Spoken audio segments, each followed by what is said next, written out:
getting married. Not a big fan. I'm looking at the Kevin Costner thing here with him and his wife. You see, you live all that time together, and then, as is natural, the hormones and all the surging lust and everything that when you first meet a new person goes away. And now you better have a damn good reason for staying together. And let me tell you something, folks. Children is not one of those. Kids are going to grow up and become independent. So I'm reading this. Now, we live a very happy life. And she's saying she can't get along on $40,000 a month? Well, lady, you're going to have to change your fucking lifestyle.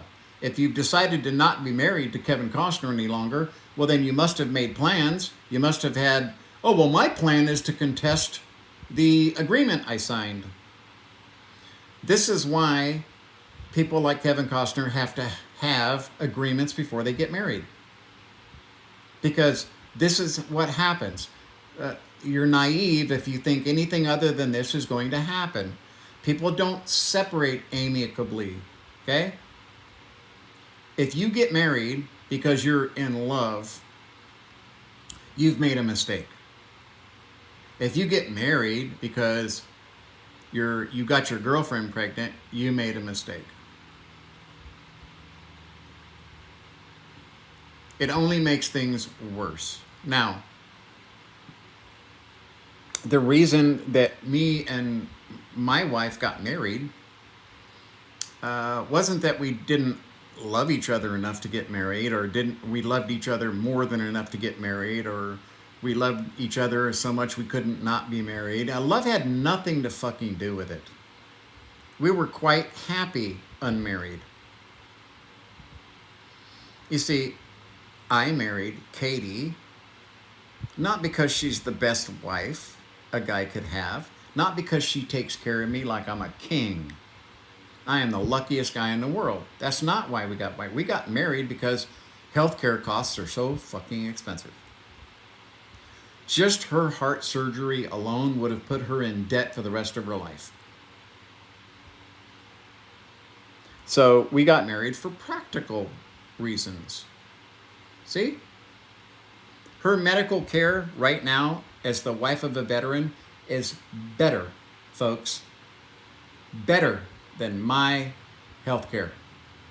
She can go to any doctor in town. She can go and do whatever she wants, whenever she wants. I can't. She's the wife of the veteran, and the veteran has absolute shitty fucking health care that I've experienced for 30 years. By the way, if there's anybody out there that wants to investigate how fucked up the VA healthcare is, you're welcome to contact me through through a comment right here, and I'll call you. It is absolutely disgusting, okay, the fucking care that I get. I tell everybody, for 30 years, they refused to do the proper testing on me because they didn't want to find my disability. They wanted to pump me full of experimental drugs. They wanted to deny and deny and deny. And this is why you have 20 veterans committing suicide every day, because the first thing the system does is says no. And it doesn't fucking matter if you're missing every goddamn limb on your body. It's going to be a no. Oh, well, you can have to find a job doing something else. Or, like me, you know what the Veterans Hospital, the doctors told me when I told them, look, man, what do you want me to do? Lie to my employer and tell him I don't have a back problem? He said, yes. That's what I was told by a veteran doctor in Martinez VA facility was lie. Lie to the employer and tell him you don't have a back problem. And I said, well, what happens when my back is fucked up 2 months from now and I'm bedridden for 60 days and you get fired? He says, well, just lie to the next one. That is their way of handling it. So what do I get? Oh, I get the smallest amount of Social Security you can possibly get. Because I had to lie about my employment my whole life. Since the age of 23, when I got when serious effects from my injury started showing. It happened when I was 22. Yeah. You see, she has, I mean, yeah, I just go start another life. If you cannot live on 40,000 a month, you know what? Your fucking head is in the clouds. There are people right now that live on 1/10 of that quite happily. I have no fucking idea what's going on. I mean, most people thinking $4,000 a month would be a dream for them. A dream at 4,000 a month. Oh well, I can't be rich, and I can't live where I want to live, and I can't spend the money I want to spend. That's what I'm hearing. Okay? Listen, when you married the guy, he told you, you have to sign this because I know what happens. People fall in love, then they have a bunch of kids, and then they fall out of love. Well, guess what? It's about the kids. It ain't about you. It shouldn't be spousal support. It should be child support. When people get a divorce and decide to go their own fucking way, then you just go your own goddamn way. It was her choice to not be educated. It was her choice to not go to school and learn a new career. It was her choice to be unfucking prepared for being divorced from a famous person. What can I say? That's just reality. Okay? The lust and all the hormones and all that shit, that stuff goes away. If you don't understand that, then you're not a damn adult. You're a child. You're an 8th grader, okay, who's fell in love for the first time.